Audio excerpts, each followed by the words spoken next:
Muy bien, vamos a comenzar en esta sesión para, trabajar un poco un concepto que va encaminado a lo siguiente. Iniciaremos de la siguiente manera. Dentro de las funciones que van de los complejos a los complejos, hay unas que son las derivables, ¿de acuerdo? Holomorfas también se utiliza como sinónimo. Analíticas se puede demostrar también que lo son en realidad. Y hay un subconjunto muy especial de ellas.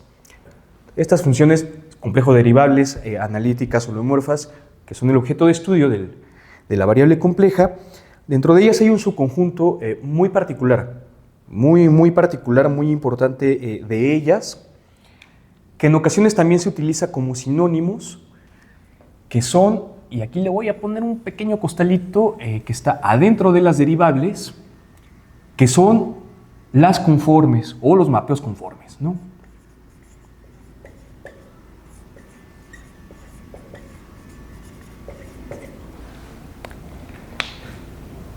Todos los mapeos conformes son derivables.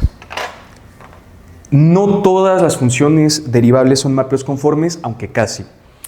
La única condición es la siguiente, y bueno, lo podremos definir de esta manera. Dada una función de complejos en complejos,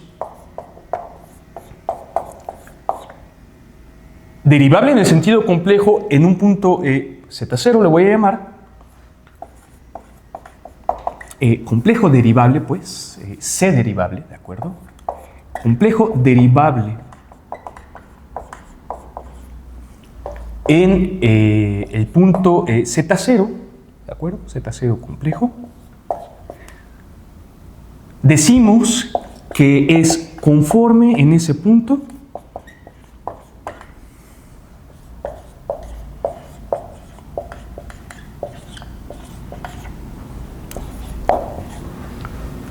si, sabemos que es C derivable, es decir, que la derivada evaluada en el punto existe, y para que sea conforme, la única pequeña condición que hay que pedir es que no sea cero, que sea distinta de cero. Entonces, dentro de las funciones derivables, las únicas, e incluso en los puntos en donde pues es derivable, la única condición es solicitar que la derivada esta que existe, que se sabe que existe, ¿no? Porque es un subconjunto, que no sea cero, para pedir que sea conforme. ¿De acuerdo? Todo aquello que sea conforme, es decir, que su derivada sea distinta de cero, es que en automático es derivable. Entonces todo lo conforme es derivable. No todo lo derivable es conforme, únicamente hay que quitar pues aquellas que tengan derivada igual a cero, o que en algunos puntos la derivada sea cero. ¿Sale? Es la única situación. Por lo tanto, en algunos momentos sí se utiliza como sinónimo, poco mal utilizado en ocasiones, pero bueno, esa es la única diferencia, ¿no? Ser conforme implica en automático la derivabilidad. Ser derivable, nada más habría que ver si esto sea distinto de cero para que, ya también sea conforme. Por ello, en ocasiones se utiliza como sinónimo. Needham, el texto que les recomendamos bastante, lo hace de esa manera, ¿no? Lo hace de esa manera. El hacerlo de esa manera precisamente es porque esta derivada, ya la hemos visto, es una matriz. Es una matriz que de hecho tiene por ahí unas pequeñas parciales. Si da tiempo, ahorita andaremos de ello. Pero básicamente son algunos números en donde aquí está este número, aquí también está este número, y aquí está algún otro número y aquí está el negativo de este otro número, ¿no? Es la manera en que representamos a los números complejos. Le pueden poner aquí el menos o acá, es igual. Que, bueno, había un isomorfismo, ¿no? Quedamos que esto representaba al número complejo, este de aquí, más y veces, pues esto, ¿no? Esto de parte imaginaria, ahí estaba. Que básicamente, de hecho, en los primeros de los videos del curso, en las primeras de las sesiones del curso, vimos que esto era hacer Cauchy-Riemann. Precisamente al momento de que solicitamos que la derivada no sea cero, habrá un tamaño que es distinto de cero y habrá algún ángulo. Y precisamente estas quedamos que son las matrices de rotación, porque habíamos mencionado y mencionamos una vez más qué representa este número, que en el caso de los mapas conformes pedimos que no sea cero. Representa una infinitesimal rotación y estirar o contraer un amplitude. La derivada es un amplitude, ¿no? Este concepto que ahí sí viene muy bien trabajado, ¿no? En la parte esta de las pues sí, de las derivadas, de la teoría de la derivada del libro de Needham. Hay una discusión ahí muy importante que no tiene pierde, que es sobre esta situación de los mapeos conformes, y de hecho, si bien hay que trabajar con derivadas en donde también pueda hacerse cero, al momento de solicitar que sea distinta de cero, esta discusión, que es lo que ahorita vamos a trabajar, se esclarece mucho. Entonces, esta discusión la vamos a dar para mapeos conformes, y precisamente ahí se aclarará un poquito de por qué sí lo es, qué no lo es, y por qué casi todo lo derivable es conforme únicamente con esta condición, les digo, para que pues sí que sea un amplitude. Bien, en algún momento también el profesor Efraín ya había mencionado respecto de esta función, ¿sale? F de z igual a el conjugado de z actuando en todos los complejos. Esta función es la función de conjugación. Esta función no es derivable, ¿ok? Esta función no es derivable, y aquí podemos verlo a la luz de esta situación de la conformalidad o no conformalidad. Quedamos que la conjugación, pues geométricamente, el efecto que tenía, también hicimos por ahí las cuentas en algún momento, era que a cada número complejo, pues el que fuera, voy a poner ahí uno al azar. Entonces, si este es el número complejo en cuestión, el conjugado de este número complejo se va reflejado sobre el eje real, la recta real. El ángulo que está aquí es exactamente el mismo que se repite acá, pero aquí en lo del conforme, esto del exactamente el mismo va a tomar mucho sentido, mucho mayor sentido. Si fuera exactamente el mismo, la cosa sería conforme. Es exactamente el mismo en tamaño.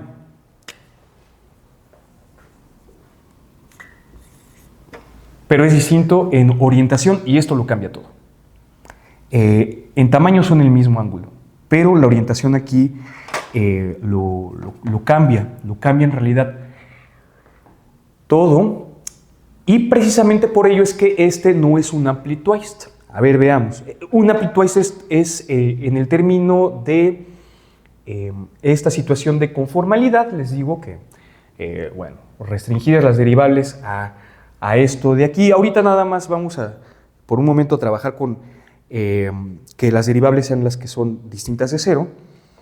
En términos de un amplitude, que serían las derivables, les digo restringido a esto, es que no es un amplitude. esta función no es un ampli-twist. ¿Okay? No es un ampli-twist.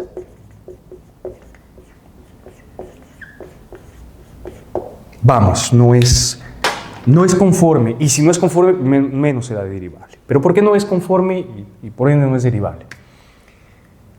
Un ampli-twist quedamos que es, tiene esta forma, ¿de acuerdo?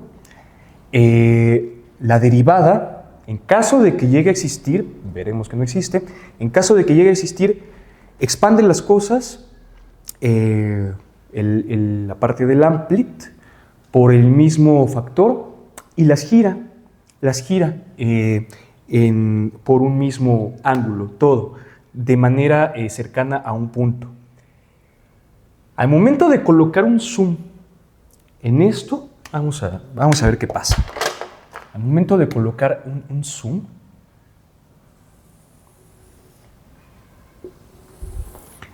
si este es el punto Z y este de acá resulta ser la imagen de Z, es el Z conjugado. Le voy a poner así, la imagen de Z, Z0 si quieren, Z. La imagen de Z, que es el Z conjugado, ¿ok? Bueno.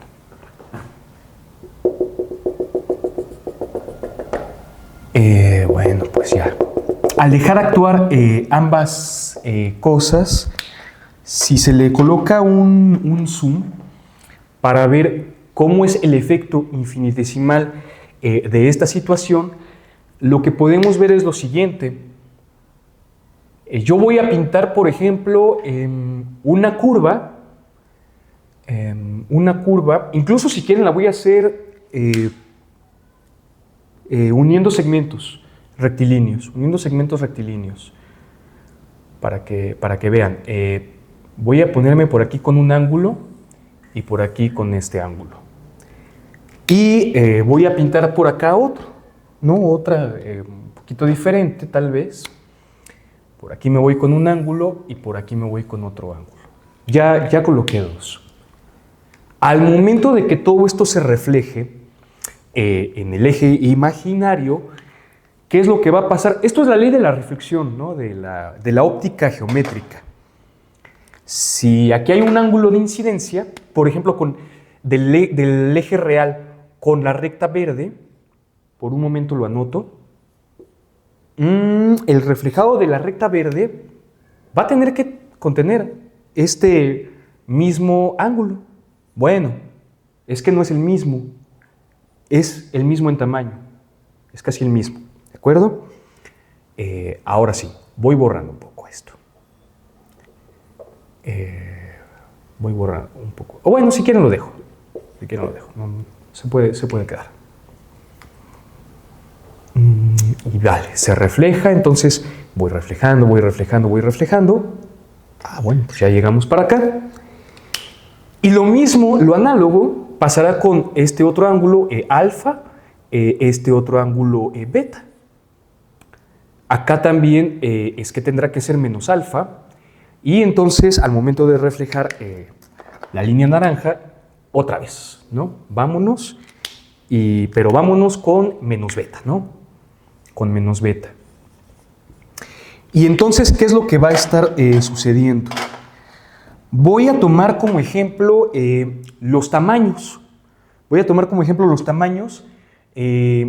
De las líneas naranjas. Si quieren de un pedazo de línea naranja, aquí la reflexión la hice mal, aquí esto no estuvo nada bien hecho. Aquí la reflexión la hice mal, hay que verlo en el espejo todo. Más bien, es que me equivoqué aquí. Y es así.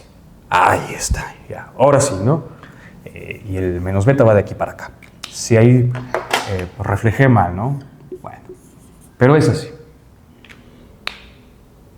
Voy a tomar estos dos pedazos, ¿de acuerdo? Los dos pedacitos naranjas, por ejemplo, o si quieren el verde, que está un poco mal, tal vez mal pintado, pues, pero en realidad si esto lo hubiese pintado bien,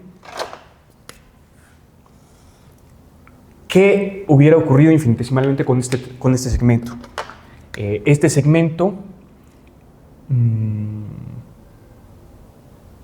Permítanme hacerle así.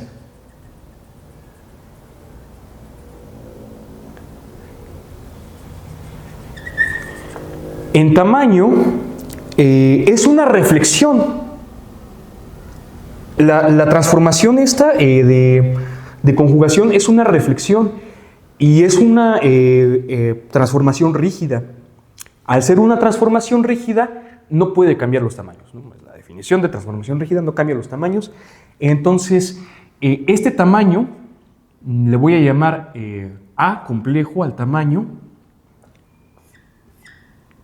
Es exactamente el mismo que el de acá. El tamaño es el mismo. Entonces, para esta parte del ampli twice, esto del ampli, sí se permiten, sí es permisible perfectamente bien que esto del estirar o contraer sea por el factor de 1. Es decir, que ni estira ni contrae nada. Ejemplo, en la transformación, la voy a poner ahora, otro ejemplo, g de z igual a, pues, z. Esto es derivable. ¿Cuánto es esto? La parte del amplit. 1. Ni estira ni contrae. Deja todo exactamente del mismo tamaño. ¿Cuánto es incluso aquí la parte del twice? También ninguna. No gira nada. Esto es derivable. Esta otra, por ejemplo, que todo lo mande al i por z, igual, bueno, pues entonces, ¿quién va a ser el tamaño de h de z? Pues será el tamaño de la unidad imaginaria por el tamaño de z. Pero el tamaño de la unidad imaginaria es 1, ¿no? Y el tamaño de z, pues es el tamaño de z. Sigue siendo una transformación rígida, y esto es la rotación por 90 grados. ¿Cuánto es la parte del amplit? 1. ¿Cuánto es la parte del twice? Bueno, pues gira un ángulo de 90 grados. Entonces, a pesar de que y estas son derivables, ambas de ellas, de hecho también son conformes, se podría permitir esto. Lo que no se permite es lo que está ocurriendo aquí. Porque lo que está ocurriendo aquí es que igual hicimos una reflexión mal, ¿no? Más bien el tamaño era al revés. Esto iba para acá. Es así, chun chun. Sí, aquí está el phi que va para allá, el menos phi que va para allá y que está abierto, no hay problema. El tamaño sigue siendo el mismo, pero si vemos con respecto a lo azul, mientras que de aquí para acá el giro se manda en un ángulo es decir, mientras que del verde para el azul el giro es por un ángulo alfa, en el reflejado la parte verde para llegar a la parte azul tiene que girar por menos alfa. Tiene que girar por menos alfa. Y el problema es que después, si queremos continuar, para llegar aquí de esta franja azul a la franja acá naranja, hay este ángulo que acá es diferente, y por esta situación precisamente no va a poder ser un ángulo de rotación. No hay ángulo de rotación, porque para rotar de aquí para acá y luego de aquí para acá y aquí en las imágenes que sean distintas, se rompe. Se rompe. No es posible, y al momento de que se haga el análisis infinitesimal, no será posible encontrar un único ángulo con el cual todo se esté girando exactamente igual. Condición necesaria para que sea un ampli twice. El ángulo de giro, el twice, cercano al punto, es el mismo siempre, ¿no? Es el mismo siempre, y a pesar de que esto, bueno, pueden decir ustedes, pues es que fue lejano, bueno, entonces acérquense con esta verde y acérquense con estas naranjas al punto tanto como quieran, de manera infinitesimal, y se darán cuenta de que no hay manera. A pesar de que sí ocurre algo, y es los tamaños se conservan y no se conservan los ángulos de rotación, sino que se conservan los ángulos de rotación invertidos en la transformación de conjugación compleja. A este tipo de fenómenos se les conoce precisamente con el nombre de mapeos anticonformes. ¿Ok? Se dice que esto es un mapeo anticonforme.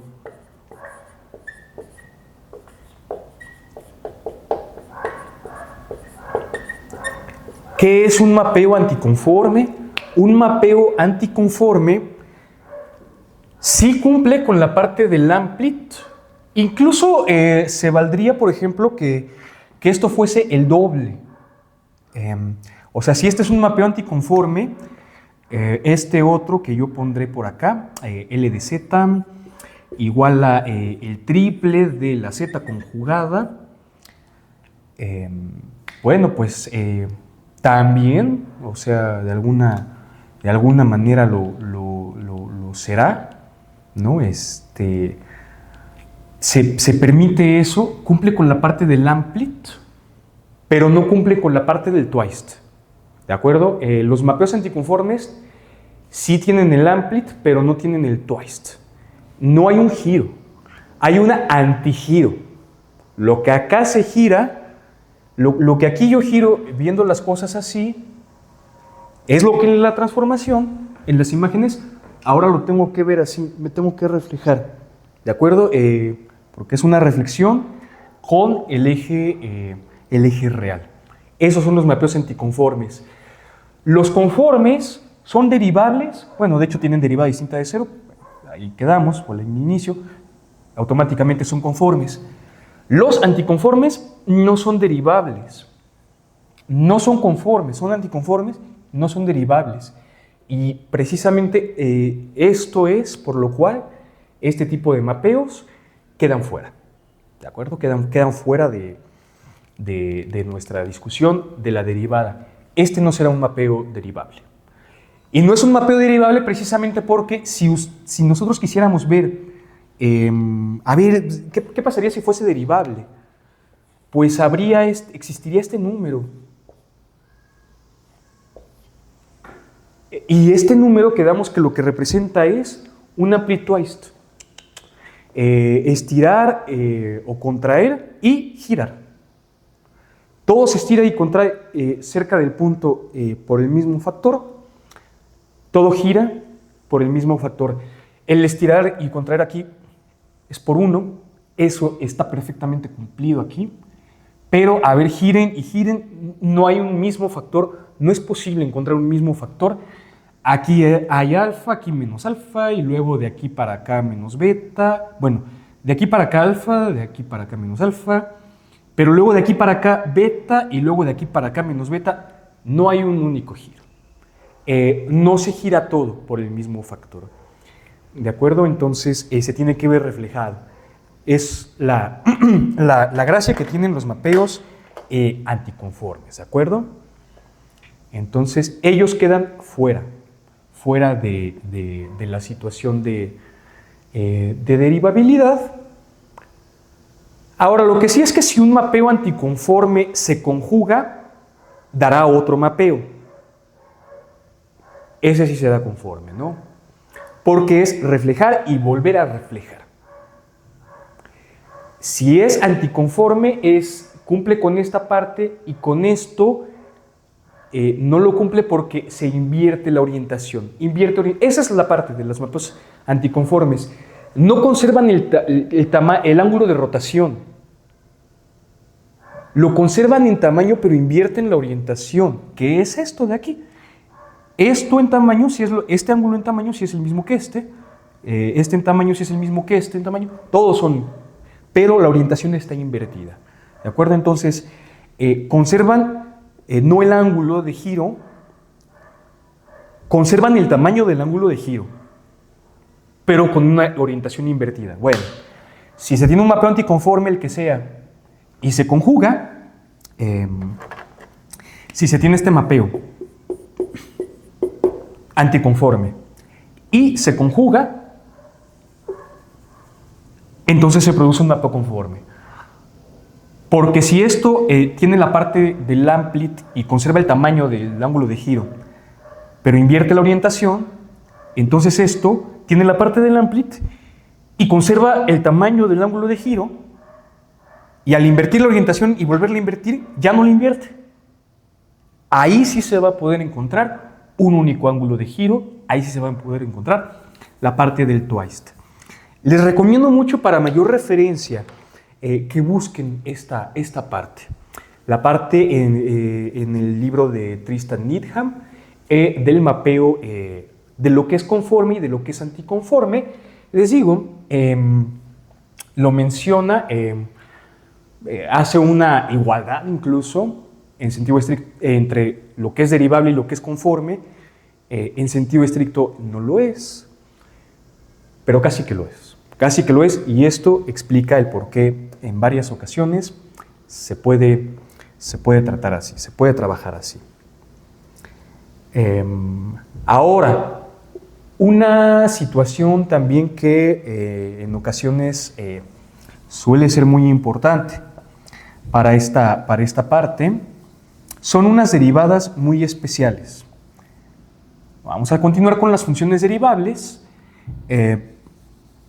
Si quieren, ahorita voy a mantener esto indicado allá arriba, de que, bueno, casi todas las que son derivables son conformes, únicamente hay que quitar aquellas cuya deriva es cero. Es lo único que hay que quitar. Sin embargo, y bueno, al revés siempre se vale. Conforme implica en automático derivable. Hay unas derivadas muy especiales que también esclarecen esto, también esclarecen un poco más este concepto y hacen uso de lo siguiente.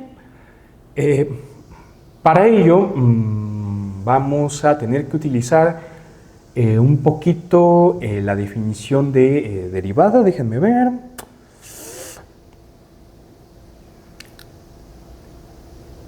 Si quieren podemos utilizar ahorita la definición de derivada o ahondar un poquito más en ello más adelante. Porque ahorita lo que voy a hacer es lo siguiente. A ver, para exponer esto, porque es a lo que quiero llegar, ya podremos dar los detalles si quieren luego más adelante. Aunque parten de la definición y noción de derivada, pero bueno, ya tenemos Cauchy-Riemann, ¿no? Si una función es derivable, tiene que cumplir en particular Cauchy-Riemann, es esto de acá, en el punto en donde es derivable. Como condición necesaria, aunque no es suficiente, para el paquete que falta es que sea diferenciable en sentido real, y ahí sí ya también es diferenciable en sentido complejo, sé diferenciable. Existen maneras alternativas de, dada una función que es derivable, con f derivable, fc derivable en el sentido complejo, de colocar a su derivada. Para que sea derivable en el sentido complejo, además de que tiene que cumplir con Cauchy-Riemann, es que tiene que ser derivable en el sentido real, viendo esto como una de R2 a R2, con sus partes real e imaginaria. Y una manera de escribir a la derivada es como la parcial, porque tiene que ser también R2 derivable, pues, como la parcial de la función con respecto a x más y veces, bueno, aquí, incluso sí, perfectamente bien, coincide con esto. ¿Quién es la parcial de la función con respecto a x? Nada más aquí un pequeño comentario. Si quieren, incluso las vamos definiendo. Si la f se ve como parte real más y veces la parte imaginaria, bien, la parcial de la función con respecto a x, esto es lineal. O sea, este operador es un operador lineal. Entonces aquí, pues perfectamente bien se aplica esta situación. En muchas ocasiones hay que utilizar o la de la parte real con respecto a la parte real o cambiarla según Cauchy-Riemann, y aquí también a veces la parcial de la parte imaginaria con respecto a la parte real o poner el negativo, hay que darle juego ahí. Y la parcial de f con respecto a y es que es análogo, o sea, todo esto es lineal. Todo esto es lineal, igual, ¿no? De manera análoga aquí. Pasa. Pasa esto. Ahí no pasa nada. La diferencia es la siguiente.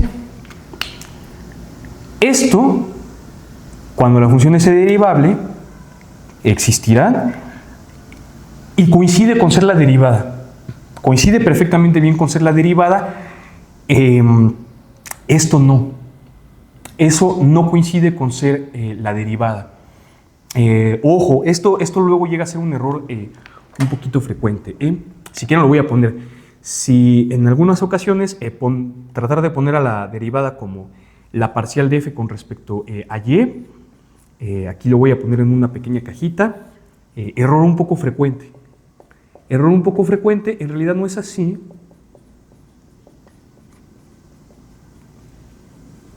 A pesar de que esto sí es así, porque en realidad la derivada no es, la derivada de la función f, no es la parcial con respecto a la parte imaginaria. Es 1 entre i de esa parcial. ¿De acuerdo? Al momento de hacer la toma de límites, del límite definitorio de la derivada, queda este 1 entre i. De hecho, precisamente por eso es que es un poquito distinto y no es lo mismo ser R2 derivable que ser C derivable, porque hay esta parte aquí multiplicando. Y esto del multiplicar por 1 entre i, bueno, geométricamente es lo que cambia un poco las cosas. Pero bueno, vale, se puede poner de esta manera. Y esto lo quería mencionar por lo siguiente. Ahora sí, el parcito de derivadas, para ya ir cerrando esto también un poco, que es muy importante que hay que poner. Entonces vamos aquí a colocarlo. Estas son maneras de escribir a la derivada de la función. Y les digo, aquí también pueden pues, comenzar a jugar, ¿no? Con una, con otra, como ustedes quieran. Como ustedes quieran, ahí hay varias maneras. Y voy a borrar esto de acá. Eso sí no lo quiero borrar. Ya se puede ir esto. Fíjense. Una función se puede escribir en términos de sus parciales de esta manera. Las parciales con respecto a x, las parciales con respecto a y. Y la derivada ya vimos, ¿no? Aquí está. Esto sí se vale, ¿no?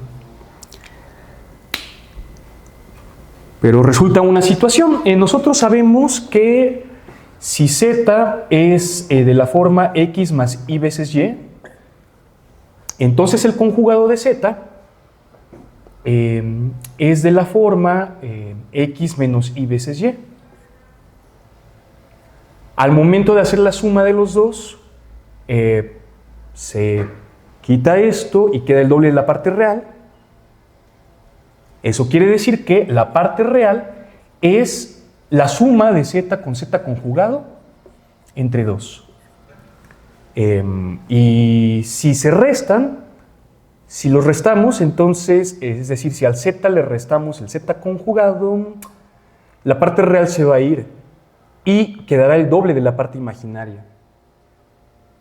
Es decir, que la parte imaginaria es esto entre 2 en la dirección imaginaria, ¿no? Lo pongo así.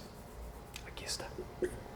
Esto es una técnica que con el profesor Efraín lo han estado usando mucho en días recientes. Precisamente, ¿no? Recuerdan un poquito esta discusión de seno-coseno, ¿no?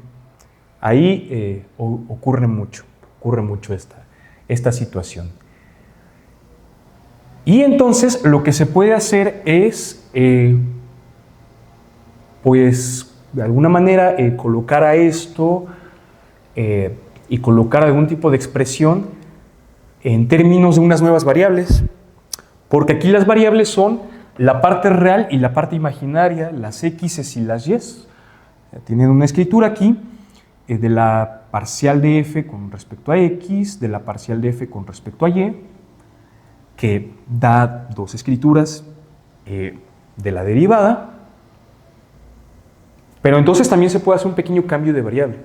Porque si aquí las variables eran las x y las y, que definen un número complejo de esta manera, podemos nosotros considerar también que hay ahora dos nuevas variables, en donde ahora las variables serán z y z conjugada. Esto es es un enfoque muy interesante. Es ver a una función de variable compleja en términos de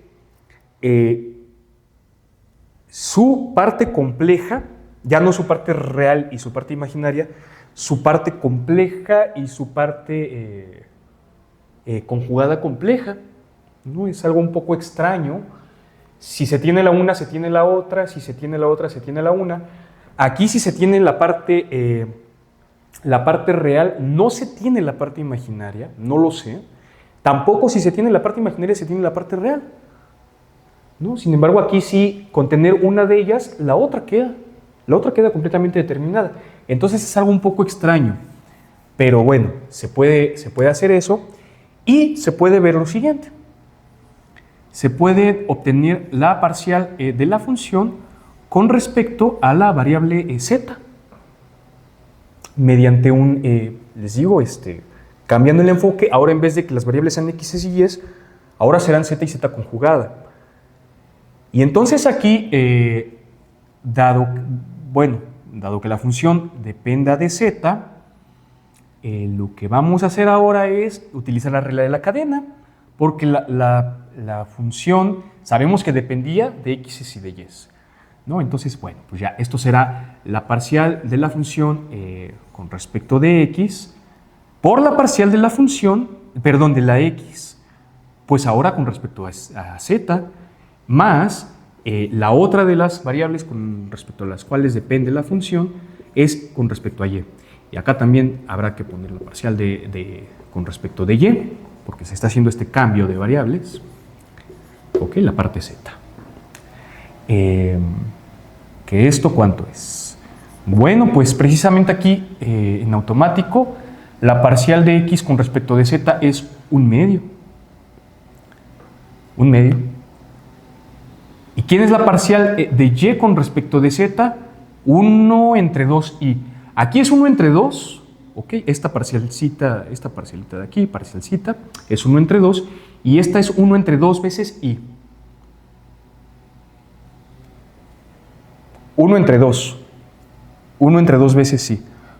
Utilizando factor común, sacando el 2, lo que vamos a hacer es esto: 1/2 de la parcial de la función con respecto de x más 1 entre i de la parcial de la función con respecto de y. ¿Ok?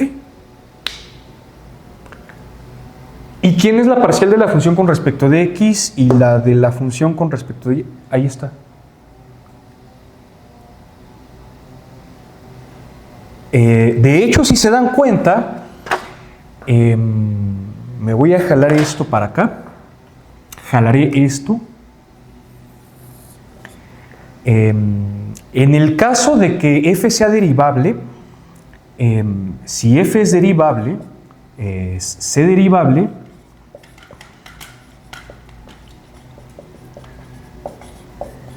vamos a ver quién es esto, quién es la parcial de f con respecto a z, definida de esta manera. Vamos a ver quién es. Bueno, pues entonces aquí es 1/2 de la parcial de f con respecto de y, de x, perdón, con respecto de x más 1 entre i. Yo creo que ya antes tal vez de que termine de anotar esto lo pueden ir viendo ustedes, qué es lo que va a salir, porque lo tenemos acá. Pues esto es la derivada de la función. Y esto, con el 1 entre i, es la derivada de la función. Es decir, que esto es 1/2 de la derivada más otra vez la derivada. O sea, 2 veces la derivada, y la mitad de la derivada es la derivada. Es decir, que si f es derivable en el sentido complejo, por lo tanto, aquí lo pongo como conclusión, por lo tanto, o bueno, lo voy a poner acá, lo quiero rescatar en la cajita de conclusiones. Conclusiones, pues. Con esas cuentas de allá. Si f es c derivable, derivable en el sentido complejo, la parcial de f con respecto de esta variable que le estamos llamando z, que es ella misma, pues, pero les digo que es un poco raro, es la derivada. Así como la derivada se puede escribir como la parcial de la función con respecto a la parte real, también se puede escribir como la parcial de la función con respecto a la parte compleja, ¿de acuerdo? Con respecto a z. Ahí está. No queda más. Vamos a hacer ahora lo propio con la parte conjugada. Eso es interesante. Okay, aquí. Análogamente, entonces, la parcial de la función con respecto a la parte conjugada, igual por regla de la cadena, bueno, pues la parcial de la función escrita en términos de x, por la de x con respecto a esta partecita conjugada, más esta función que depende también de y bueno, hay que ver qué tanto cambia esta y con respecto a la parte conjugada, ¿de acuerdo? Regla de la cadena. Lo cual quiere decir que, bueno, haciendo las poquitas cuentas, no es muy difícil, ¿quién es esta parcial? Con respecto al z conjugado, es 1 entre 2. ¿Y quién es esta parcial de acá? Es menos 1 entre 2 veces i. 1 entre 2. Menos 1 entre 2i. Utilizando el factor común de 1 entre 2, esto quedará como la parcial de la función con respecto a dx menos 1 entre i. Esto es un 2, luego se puede confundir ahí un poquito. Esto es un 2. Sí, y la parcial de la función con respecto a la parte imaginaria. ¿De acuerdo? Dando algo un poco parecido aquí, nada más que aquí con más y aquí con menos. Son operadores, de hecho, conjugados un tanto en ese sentido, ¿no?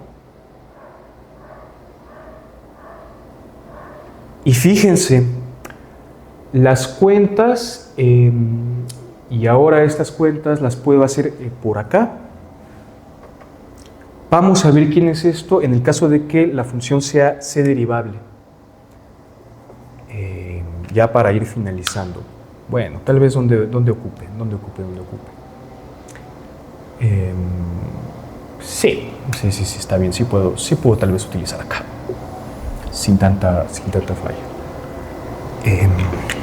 Lo voy a hacer con este color. Sí, voy a hacer con este color.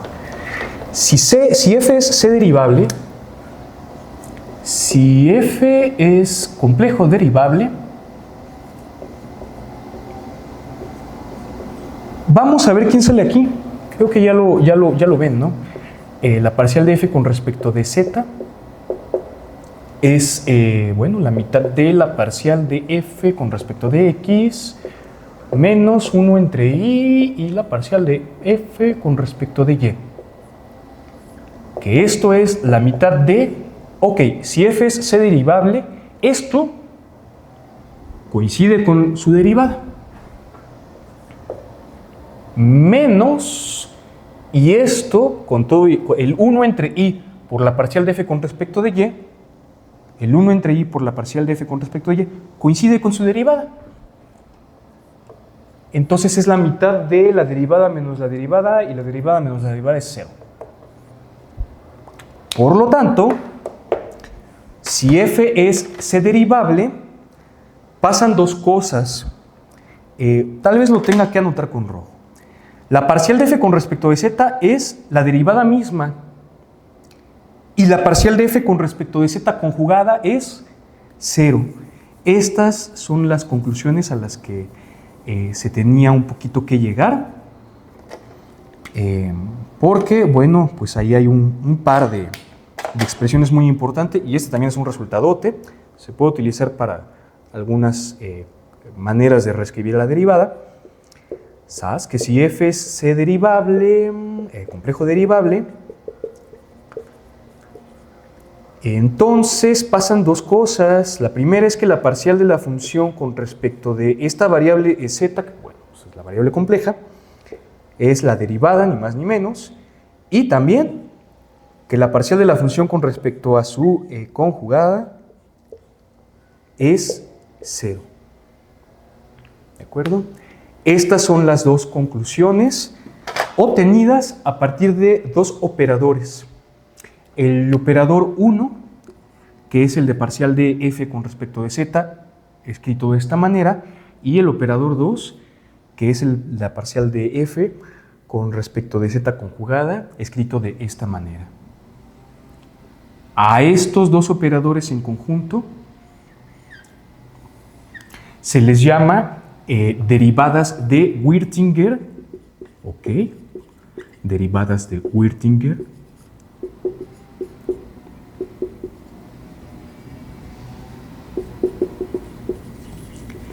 Y tienen como finalidad ver,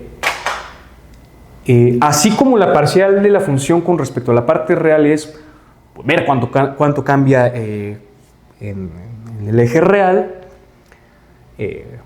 ver acá también esta parcial, cuánto cambia en el eje imaginario, que la derivada sería 1 entre i, pues hay que multiplicar ahí.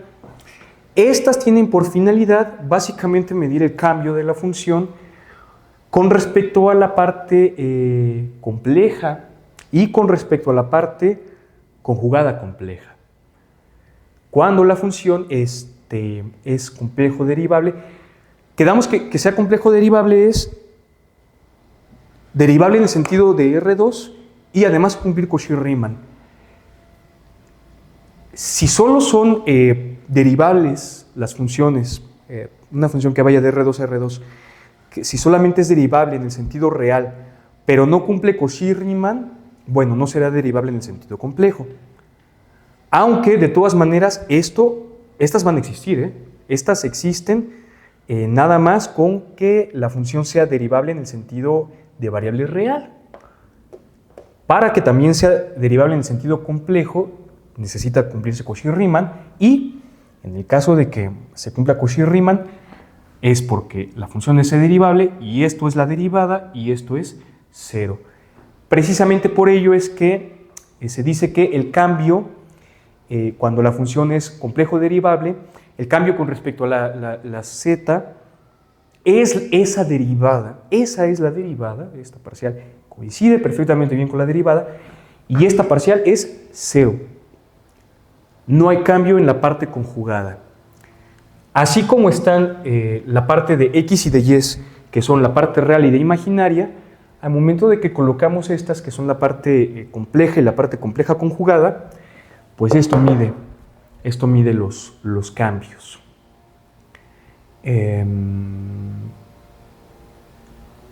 Únicamente se puede ver, y les puedo dejar que revisen en lo siguiente. Vamos a terminar con dos cosas. ¿Sale? Vamos a analizar, ya para quitar aquí esto, dos ejemplos, precisamente en donde vean que la restricción entre restringir en ocasiones la parte de las funciones complejos derivables a la parte de los mapeos conformes clarifica algunas cosas, y por ello es que lo restringimos en esta ocasión. Si se quiere saber un poquito más de cuáles son derivables que no sean conformes, es una historia que se cuenta un poquito aparte. Ahorita nos estábamos restringiendo bastante a los mapeos conformes. Bueno, entonces, dos cosas. Vamos a ver quién es, en el caso del mapeo, dado por f de z igual a z, ¿quiénes son estos? Es que el mapeo de f de z igual a z, pues es complejo derivable. Esto será la derivada de z con respecto a z, que es 1, y esto será 0. pero pueden hacer las cuentas a partir de estos operadores, ¿no? Obtener parcial con respecto a la parte real y la parte imaginaria. Aquí no hay mucho problema. Lo voy a anotar así. La parcial de z con respecto de z es 1 y la parcial de z con respecto de z conjugada es 0.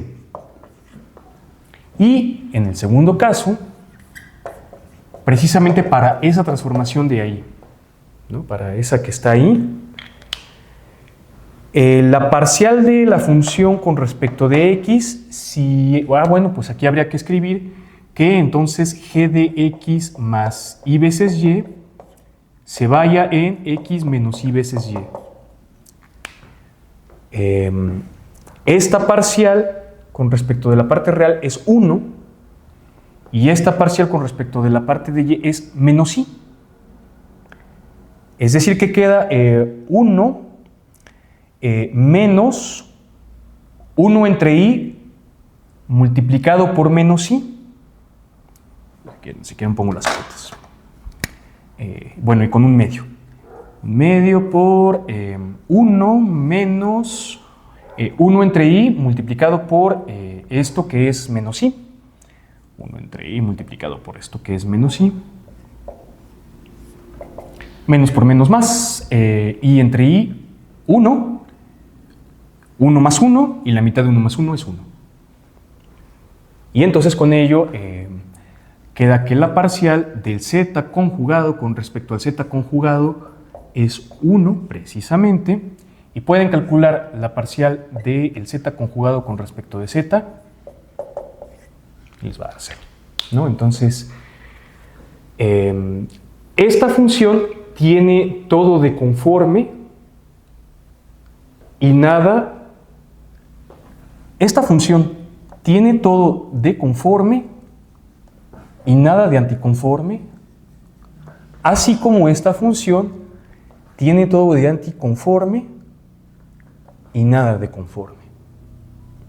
Es por ello que, bueno, se pueden utilizar estas para hacer esto, y es por ello que en el caso de las funciones que son complejo derivables, es que su derivada únicamente depende de la parte de z, y de la parte de z conjugada no dependen de la parte conjugada, ¿no? Es más o menos esa situación, y por el momento, bueno, dejaremos hasta aquí. Ya podremos continuar después con otras cosas, ¿vale?